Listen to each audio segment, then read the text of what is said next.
Rais, mafunzo yanayotolewa hapa na tafiti zinazofanywa hapa ni mambo yenye manufaa kwa Tanzania na nchi za ukanda wetu na dunia nzima. Uliponiteua kuendelea kuwa mkuu wa Chuo Kikuu cha Dar es Salaam na nilipotembelea taasisi hii kule Mizingani na hapa Buyu, nilijifunza mambo mengi muhimu kuhusu taasisi hii. Ni aseme machache, lakini nilishuhudia ujenzi ambao ulikuwa umesimama kwa karibu miaka 20 hapa.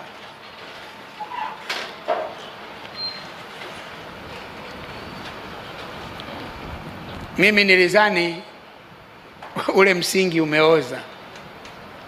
Dr. Fatuma upo? Hebu simama, njoo hapa.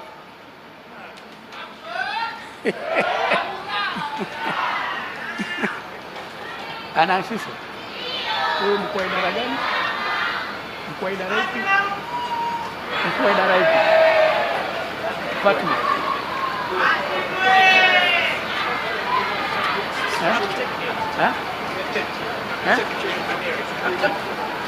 Njoo hapa.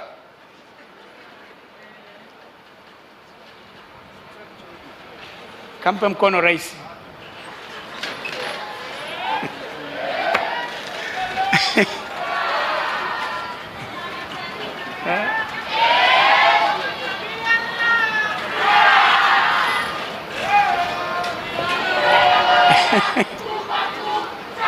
Mbona haraka, una wasiwasi nini?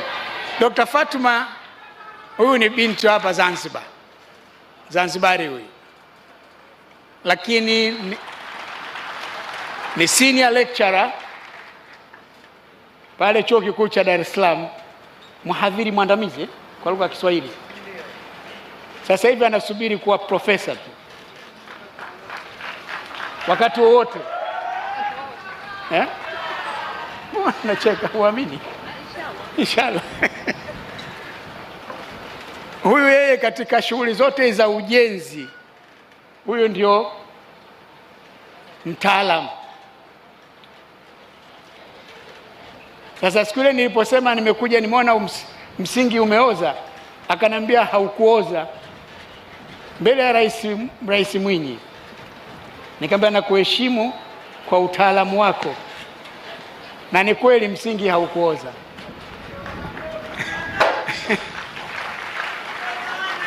Rudi ukakae.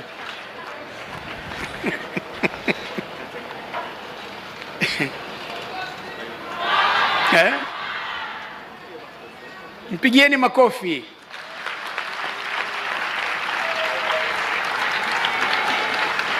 Ni mtaalamu sana.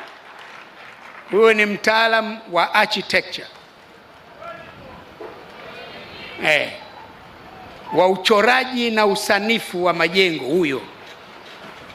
Sasa ukimwona amejipiga na hijabu yake na abaya hiyo, utaweza kuzani kwamba ni mama wa pale tani tu, lakini ni bingwa. Lazima ku acknowledge. Ndio maana nasema lazima mjue vijana, huo ndio mfano. Nyinyi vijana, you can just be like her. Hana umri mkubwa, lakini amezamia kwenye kusoma, amejiendeleza, ametafuta degree yake ya kwanza, ya pili, ya tatu, amekuwa mhadhiri pale, mhadhiri sasa amekuwa mhadhiri mwandamizi.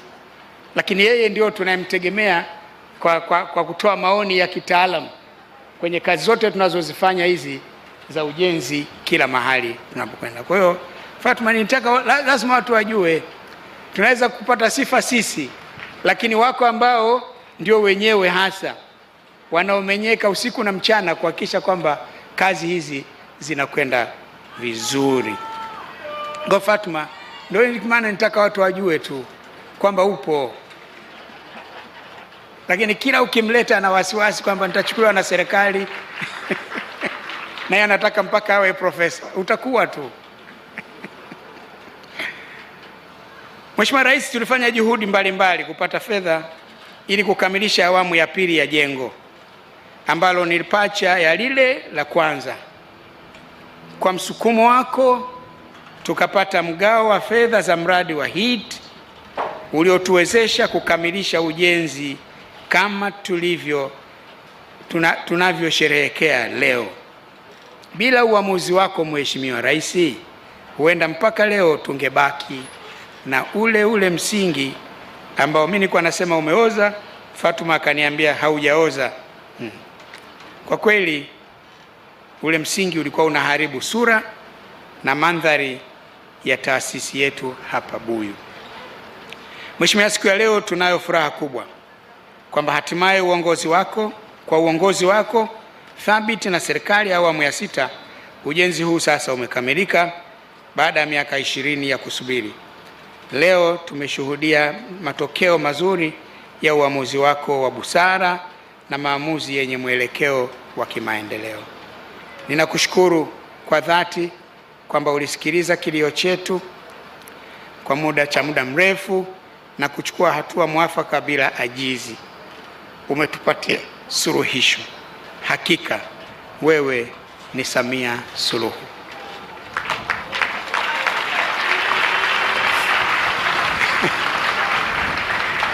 Kupitia maono yako ya kuimarisha elimu ya juu, sayansi na utafiti na maelekezo yako juu ya mradi wa HEET kuyapa kipaumbele katika maeneo yanayohitaji kuongezewa nguvu, leo umetibu changamoto yetu ya muda mrefu.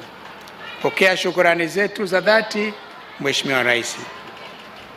Mheshimiwa Rais, majengo haya mapya uliyoyazindua, jengo la taaluma na utawala, bweni la wanafunzi wa kike, si miundombinu tu, bali ni msingi muhimu wa kuendeleza tafiti, kutoa mafunzo bora na kuchangia katika kukuza uchumi wa bluu pamoja na maendeleo ya Zanzibar na Tanzania kwa ujumla na ukanda wetu. Kwa kuzingatia umuhimu wa mradi huu, nimekuwa nikifuatilia kwa makini katika kila hatua. Nilikuwepo wakati wa utiaji saini wa mikataba ya ujenzi. Nimekuwa nafuatilia, kutembelea mara kadhaa, kukagua maendeleo ya utekelezaji wa mradi. Mimi na wenzangu chuoni tuliona ni heshima kubwa kukuomba wewe binafsi Mheshimiwa Rais uwe mgeni rasmi wa hafla hii ili kutambua mchango wako binafsi na wa serikali unayoiongoza katika maendeleo ya Chuo Kikuu cha Dar es Salaam kwa ujumla. Kushiriki kwako nasi leo kumeleta furaha kubwa mioyoni mwetu na kumeipa hafla hii hadhi ya kipekee. Umetuheshimisha. Naomba nimalize Mheshimiwa Rais kwa kuleta ombi la kuonana nawe sisi viongozi wa Chuo Kikuu cha Dar es Salaam